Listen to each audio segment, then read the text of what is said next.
What's one piece of leadership advice you were given or have given that most people don't understand? It's funny.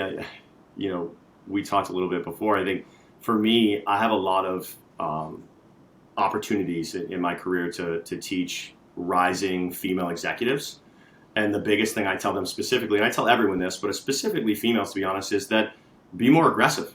Like, go for it. I think a lot of people coach to the middle. And I don't believe in that. I'm not the middle. I'm not normal. I never use that term in association with me. And I think that if you want to be great, you need to push. And I think if you want to coach other people to be great, you need to tell them to push harder. And they're going to have to push against adversity. They're going to have to push against other people telling them they're wrong.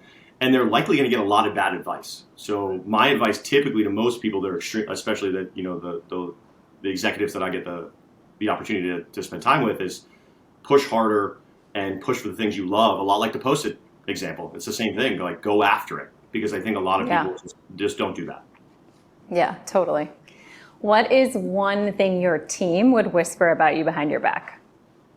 I either have too much energy or I love work too much, probably.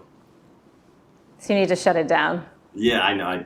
It's my hobby. I love it. I mean, I was going on a vacation and someone asked me what I was going to do, and I was excited to do emails. So, it's something I really do love it. I enjoy it. It's my hobby. Yeah. It's a lot of fun. And I guess, how do you, if you're coaching young people, how do you help them figure out what is the thing that I'm going to love to do that doesn't feel like I'm going to work? It actually feels like my work and my life are both fun and it's all blended together. Yeah, I mean, I tell people, it's a learning process. As a person, you're going to change. So what I like to do now is not what I like to do 5 years ago, and that's okay. And you have to be accepting of change is number one. I think 2, you have to be open to testing things to understand if you do or don't like them. And then the biggest thing I tell people is it's not necessarily as much about passion as it is about you being good and enjoying it. Because if you ask someone, hey, let's say I love basketball, but I'm really good at baseball, like, what should I play?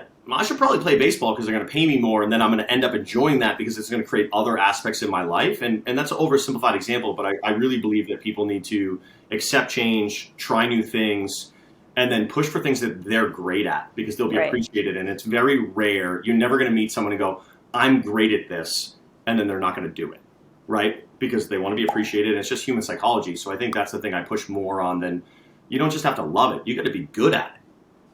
Right. So lean into what you're good at. Yeah.